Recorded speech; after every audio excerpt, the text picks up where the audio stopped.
Thank you, Jim. I hope you folks will be able to understand this very odd accent that I've got, but it's just the message that's important. In my hand, I hold the Book of Hate. This is the authority for all the evil that the Muslims perpetrate around the world. The authority, so whenever you hear people say it is un-Islamic, they are blatantly lying to you, because everything they do is derived from this book. This is the authority for everything they enact, for all the evil they perpetrate. It's from this book. The contrary to this book is the Bible.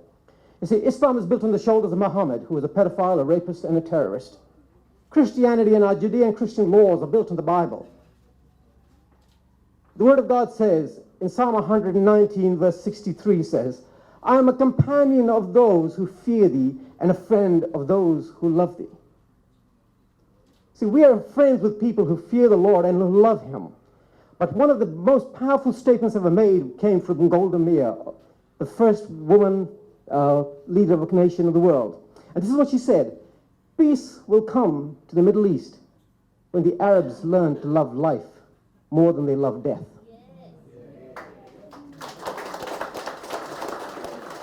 You see, and the authority for what they do, again, comes out of this manual, in this book of hate. So what we've got in our midst is people who think nothing about killing themselves, nothing about killing you and me, because that's what they're rewarded for doing.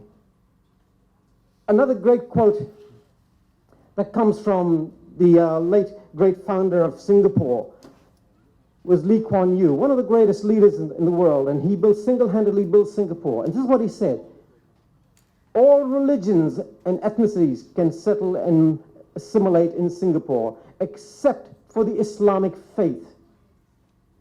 No one ever called him a racist. Why? You know, I can't get over this. Yesterday I was talking to a crowd of young people outside Jackie Trad's office, where a few of us met, and these few young people, or 6 or 7 of them from university, and they were eating out of my hand as I was beginning to impart knowledge to them. And when I asked them, do you know that Lebanon was once called the Garden of Eden of the Mediterranean? And they didn't know that. I said, what happened to the Garden of Eden? How did it become a basket case of terrorism? There was only 1% Christians in Lebanon in 1965. Arab-Israeli wars and the refugees that came out of those wars didn't go to affluent Arab countries, but they went to infidel Christian Lebanon.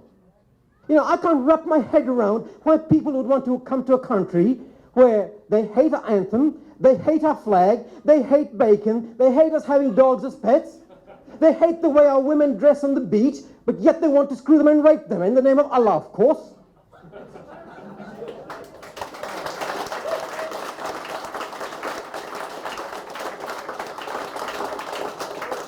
You know, I can't wrap my head around this. Why do you want to come to a country where everything we love and we enjoy and you hate and you find abhorrent, and yet you want to come here? They don't just come here, they beg and they swindle their way into this country. And I'm more than confident to tell you that the leadership of this nation, they're not just in denial. They are literally cowards, because they know what this religion stands for. Just a few weeks ago, I was talking with a senior liberal guy, having a coffee with him, and I quoted him from the Quran, and he said, yes, you're absolutely right. I know what the verses are from the Quran. And he's actually a very senior position in the parliament, in the Liberal Party. These guys know what's going on. In 1990, in the early 90s, I had a meeting with David Joel. He was the former Speaker of the House of Representatives, the long-standing member for the seat of Fadden. Blue ribbon Liberal seat. My wife and him sat with him. John Howard was then Prime Minister, and I asked him, I said, does John Howard know about Islam and the danger it is to the country?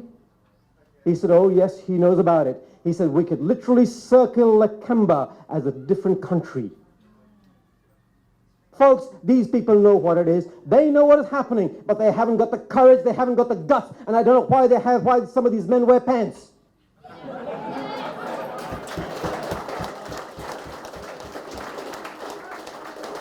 You know, they haven't got the courage. And you know what is most sickening of all? The most despicable thing of all? They are literally pimping the future of their own children to the most evil ideology humanity has ever known. I can understand if you sell your own future, right? Because some of us have got, maybe I've got 20 years to go, another 20, 25 years to go. But to pimp the future of my own children, that takes a special kind of coward. That's a special coward if you want to do that. What will your children think of you when they grow up? Why were you silent? Why were you silent when these people were out here doing what they were doing? And the amazing part about it, they do not hide what their agenda is. They're openly telling us. They openly tell us what their agenda is.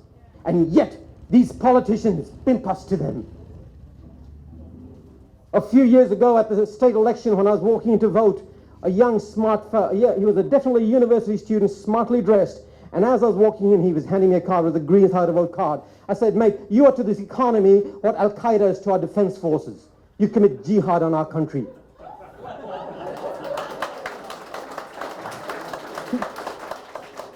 He said, wow, I've never heard that, sir. Can I talk with you on the way back? I said, sure. I did my vote at the time for the LNP candidate who was a friend of mine for the seat of Springwood, and on the way back he stopped me. I said, okay, I'm going to ask you 2 questions. You've got to speak honestly to me. If you can't answer them honestly, we're wasting our time. I said, number 1, is Islam a peace-loving, tolerant religion? Yes or no? He said, no, it's not. I said, 2nd question, if I had a camera and a recorder here in front of you and I asked you the same question, will you give me the same answer? He says, no, you know I can't do that. Folks, this is what we're doing. These people are doing what is politically expedient for them at the expense of the future of our own children. You know, that is treachery. If these guys were, particularly the Greens, if they were advocating the policies they advocate today during World War II, they'd be behind bars. And I'll tell you something, Scott talked about the churches. I was actually involved in church leadership at the time, and when I was standing for the seat of Springwood, I'm ex-One Nation, by the way. Pauline's good, personally picked me for this winnable seat, but then we were all, no, that's history, so we're behind us, okay? And I was talking to the churches, the pastors of the churches, and I put this to them. I said, will you give me the chance to speak behind your pulpit?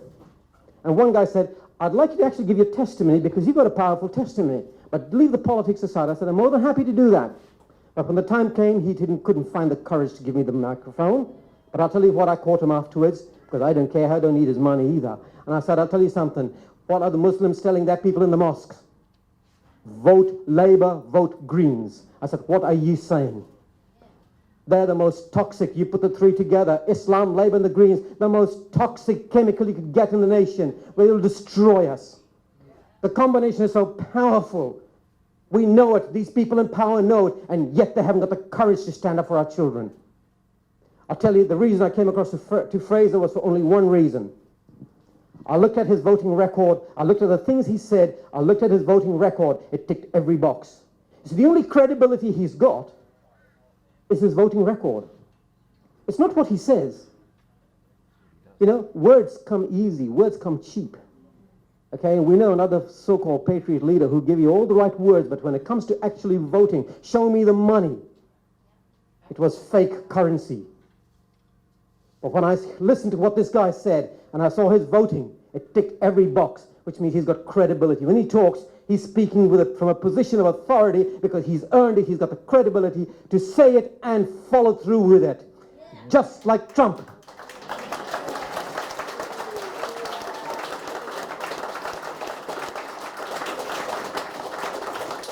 The entire world knows you don't play with Donald Trump. When he says something, you'd be a fool not to listen. And it's the same thing we've got with Fraser here. And I can assure you, I can tell you from my nose to sniff the wind, if this guy gets across the line, the nation is rescued. If he doesn't get across the line, I can tell you, friends, this nation is finished. Bank that. If he doesn't get across the line, this nation is gone. Do not rely upon Pauline. You know her voting record. I hate to say it, but you put a Muslim candidate in. Once you put a Muslim candidate in your party, your authority is gone. You've compromised it and it's finished. You can never recover it. You know, we need to get him across the line. I can't impress upon you enough. Be bloody minded about it. Whatever you do, election day, we need you at the ballot. We need you at the box there, just handing out a how to vote card. It is critical. I cannot impress upon you enough how critical it is to hand out how to vote card on election day. Just find a booth. This guy here who's been so helpful, get onto him. Wherever you can be, just be there for the day. How to vote card. If you want to get them across the line. This is not about you. It's not about me. It's about the future of our children. Yeah. It is so serious.